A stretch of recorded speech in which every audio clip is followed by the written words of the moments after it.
हिमंता पर ही डिबेट कर लेता हूं, लेकिन इनको याद तो है नहीं कि हिमंता की कौन सी लाइन बुरी लगी, लेकिन फिर भी हिमंता पर कभी डिबेट नहीं किया। चूंकि राहुल गांधी पर जवाब ना देना पड़े, चूंकि गठबंधन है, आगे बिहार का चुनाव है, तो गठबंधन धर्म निभाना भी है। जी राकेश जी, देखिए हेमंत बिस्वा शर्मा जी की जहां तक बात है तो निश्चित रूप से ऐसे बयान उन्होंने दिए हैं जिसको लेकर के एक कंट्रोवर्शियल इमेज उनकी बनी है, लेकिन जो बात उन्होंने कही है कुछ भी गलत नहीं कही है।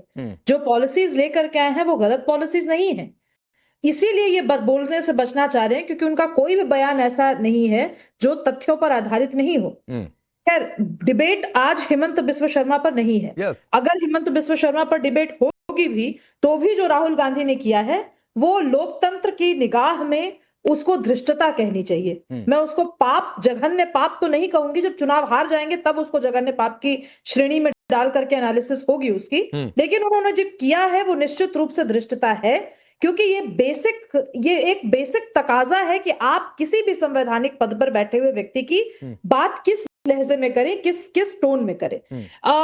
इससे कोई फर्क नहीं पड़ता आप उनके विरोधी हैं, इससे कोई फर्क नहीं पड़ता, आपको वो बिल्कुल फूटी आंख नहीं सुहाते, लेकिन चूंकि वो संवैधानिक पद पर है और आप ये हमेशा आपकी कवायद ये रही है कि हम संविधान बचाने निकले हैं, तो कम से कम अपने ही नैरेटिव का सम्मान करते हुए वो अपनी भाषा की मर्यादा रखते। लेकिन खैर, कांग्रेस पार्टी से लोकसभा में सार्वजनिक शब्द का इस्तेमाल करें, उन्होंने कहा सारे मुसलमान आतंकवादी हैं। जर्सी गाय भी, मैडम जर्सी गाय का बारे में पता आपको? नहीं पता? जगदीश वर्मा जी, जगदीश में बैठे लोगों ने कहा था, नहीं कहा? जगदीश जी, जर्सी गाय का स्टेटमेंट पार्लियामेंट में नहीं आया था, पहली बात। नहीं, जब आप जिरह कर रहे हैं तो हम भी जिरह कर लें आपसे। जर्सी गाय का स्टेटमेंट रैली में हुआ था, किसी पार्लियामेंट डिबेट के अंदर नहीं हुआ था। दूसरी चीज कहा था कि सारे मुसलमान आतंकवादी है, तो उसके बाद क्या एक्शन नहीं हुआ?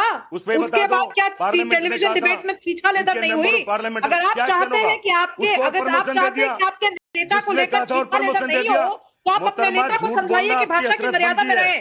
आप राहुल गांधी को जाकर के एडवाइस कीजिए कि आपकी वजह से हम लोगों को टेलीविजन डिबेट में कुछ घोषणा करनी पड़ती है। ये आपकी प्रॉब्लम है, मेरी प्रॉब्लम नहीं है। मैं कांग्रेस बोलेगा और ना मुझे कांग्रेस पार्टी में आना है। आगे किसको बोलना ऐसे ही बोलेगा? आप अपने टर्न में बोलिए, ये तो बदतमीजी करते हैं आप लोग टेलीविजन डिबेट में भी। आप अपने टर्न में बोले, आप मेरे टर्न में बोलेगा।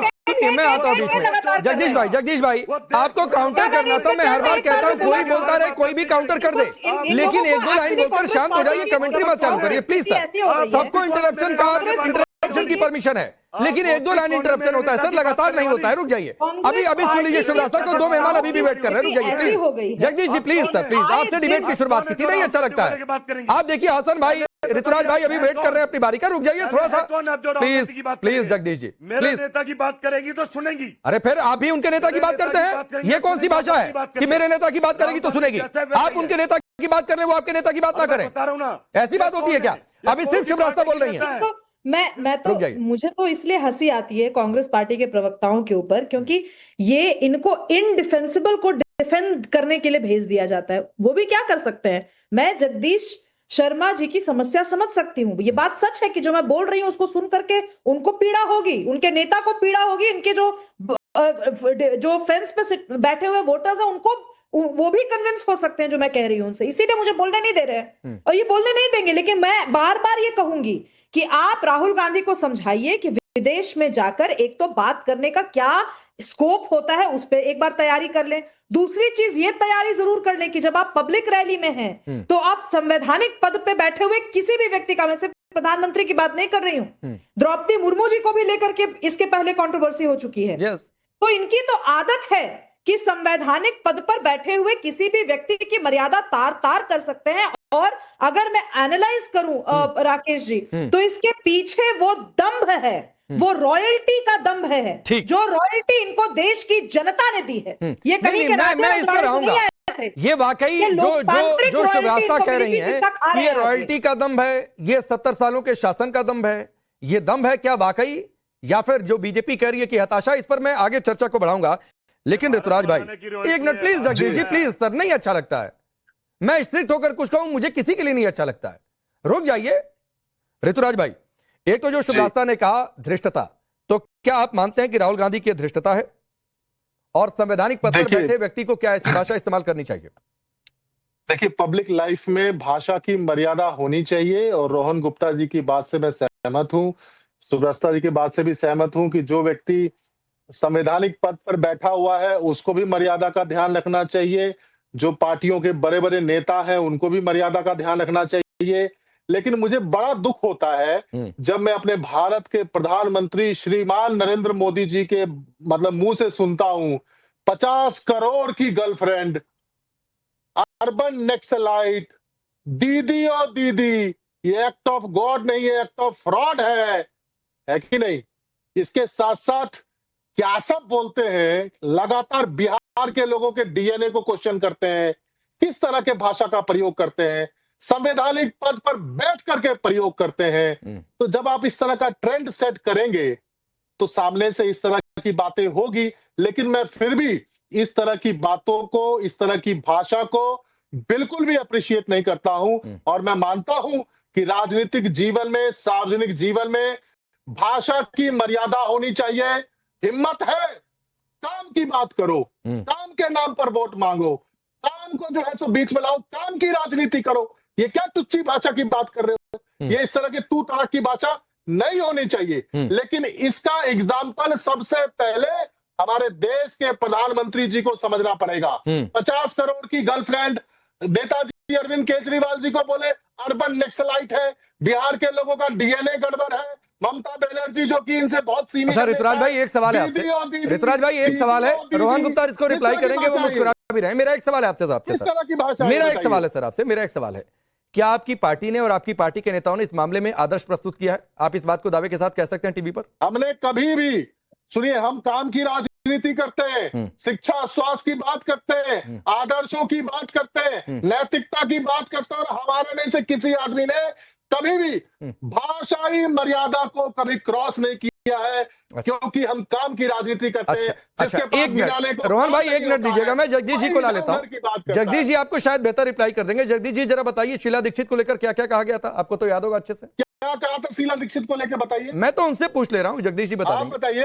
पांडे जी आप बताइए, क्या कहा था शीला दीक्षित? शीला दीक्षित जी आदरणीय है, स्वर्गीय है। क्या नाम राकेश पांडे जी, आप ही बता दो, मेरे तो याद नहीं क्या कहा था, आप ही बता दीजिए। आप ही बता दीजिए क्या कहा था। राकेश पांडे जी, आप मैं बताता हूँ सर, बताता हूँ। रोहन गुप्ता पहले आप रिप्लाई कर लीजिए, फिर मैं भी बताता हूँ। आता हूँ हसन भाई इसके बाद आपके पास। रोहन गुप्ता। देखिए राकेश जी, ये मुझे लगता है ऋतुराज जी अभी बिहार के पहले दिल्ली के जो परिणाम आए, मुझे लगता है कि पूरी तरह से भूल गए। अच्छे आदमी है, अच्छे प्रवक्ता हैं, उनके साथ भी अन्याय हुआ है, पर मुझे लगता है कि बिहार के पहले जो दिल्ली के परिणाम पूरी तरह से उनके मस्तिष्क से चले गए। किस प्रकार से संजय जी ने नरेंद्र मोदी पे लगातार हमले किए, 5वीं प्रधानमंत्री का क्या कुछ नहीं कहा। आप कैसे बोल सकते हैं? भाषा की मर्यादा तो आपका कोई अधिकार ही नहीं है। नहीं, मैं आपके बीच में नहीं बोला, मैं आपके बीच में नहीं बोला, मैं आपके बीच में नहीं बोला, मैं आपके बीच में नहीं बोला, मैं आपके बीच में नहीं बोला, मैं आपके बीच में नहीं बोला। प्लीज लेट अस नॉट, मैं आपके बिल्कुल नहीं बोला। बाद में अपनी बात रखिए प्लीज।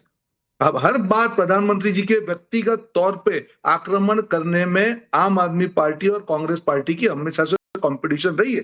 मैं बार बार बोल रहा हूं, कोई भी व्यक्ति हो, कोई भी पक्ष हो, जब आप इस प्रकार की राजनीति करते हैं तो इसका मतलब कहीं ना कहीं आप फ्रस्ट्रेशन का शिकार है। और आज वही चीज बिहार के चुनाव के पहले कांग्रेस पार्टी और आरजेडी के जो नेता है उनकी भाषा में स्पष्ट दिखाई दे रहा है। आप बोलेंगे 2 गुजराती आके, अरे क्या बात कर रहे हैं? आपको क्या संविधान में भरोसा नहीं है? वही बिहार में जब आपकी सरकारें बनती थी तब आपको कोई संविधान के ऊपर सवाल नहीं उठते थे।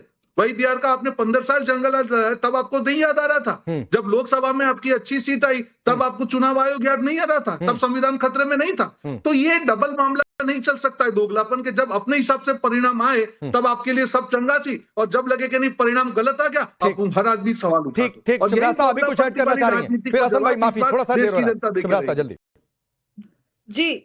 जी, मैं ऐड ये करना चाह रही हूँ कि आज बिहार को लेकर के, बिहार की अस्मिता को लेकर के बहुत ज्यादा दिक्कत हो रही है लोगों को, और आज उनको चुनाव के पहले बहुत याद आ रहा है कि बिहार की अस्मिता का ख्याल रखना चाहिए। यहीं से जब अरविंद केजरीवाल की सरकार ने बिहारियों को लगभग भगा दिया था कोविड के समय, तो ऋतुराज झा जी कहाँ थे? झा जी अहाँ के हम सम्मान करे छी, अहाँ के सम्मान करे छी, नहीं अहाँ के सम्मान करे छी। अननेसेसरी ऐसा बात ना करी जेकरा लेकर के अननेसेसरी पॉलिटिक्स हो एकरा पर। बिहार की अस्मिता को लेकर के कौन दृढ़ है और कौन नहीं है, ये बिहार की जनता खूब अच्छे तरीके से समझ। ठीक है, मैं आता हूं इस पर, ऋतुराज भाई आता हूं। और मैं ये कह रहा था शीला दीक्षित को लेकर, करप्शन को लेकर क्या कुछ नहीं कहा गया था आपकी पार्टी की ओर से भी? तब ये कहा जा रहा था कि आप लोग भी मर्यादा रेखा पार कर रहे हैं। ये भी आप लोगों पर आरोप कांग्रेस पार्टी ने लगाए थे। मैं आऊंगा इस पर, लेकिन हसन भाई ये जेल भेजने की धमकी, मैं आऊंगा ऋतुराज भाई, हसन भाई बोले नहीं तो नाराज हो जाएंगे। हसन भाई, ये जेल भेजने की धमकी कोई कानून से जेल जाएगा कि धमकी से जेल जाएगा? फिर तुम तड़ाक की भाषा, क्या यही बच गया है सियासत में और यही तरीका है कि मोदी से चुनावी मैदान में मुकाबला करने का? देखिए राकेश भाई, पहले तो बहुत शुक्रिया मुझे वक्त देने के लिए, क्योंकि मुझे लग रहा था शायद मैं बोल ना पाऊं। सबसे पहली बात तो यह है कि कांग्रेस पार्टी 2004 में चुनाव से पहले ये कहती रही कि गुजरात के दंगों के आरोपियों को हम जेल देंगे, और उसके बाद कांग्रेस पार्टी सत्ता में आई और कांग्रेस पार्टी ने गुजरात के दंगों के आरोपियों को जेल नहीं दिया। पहली बात तो ये। दूसरी बात यह है कि प्रधानमंत्री मोदी जी का मुझे बहुत अच्छे से याद है कि जब डॉलर के मुकाबले रुपया थोड़ा सा गिरा था, शायद 65 या 68 के आसपास आया था, तो उस वक्त के तत्कालीन प्रधानमंत्री आदरणीय मनमोहन सिंह जी के लिए प्रधानमंत्री, जो इस वक्त प्रधानमंत्री हैं मोदी जी, उसका वो चीफ मिनिस्टर गुजरात के थे। उनका एक भाषण के दौरान वो कह रहे थे कि ये रुपया नहीं गिर रहा है, ये प्रधानमंत्री की इज्जत गिर रही है। तो अब जब रुपया 86 से पार हो चुका, 88 पे जा चुका, तो क्या मोदी जी की इज्जत उसमें नहीं गिरी? उन्हीं के अल्फाज। फिर अभी जैसा कि और लोगों ने बताया, पिछले बंगाल के चुनाव में वो एक रैली में कहते हुए नजर आया, दीदी ओ दीदी। ये प्रधानमंत्री की भाषा होनी चाहिए। माननीय सोनिया गांधी जी के लिए जर्सी गाय कहा गया, किसी को उन्होंने 50 करोड़ की गर्लफ्रेंड बताया।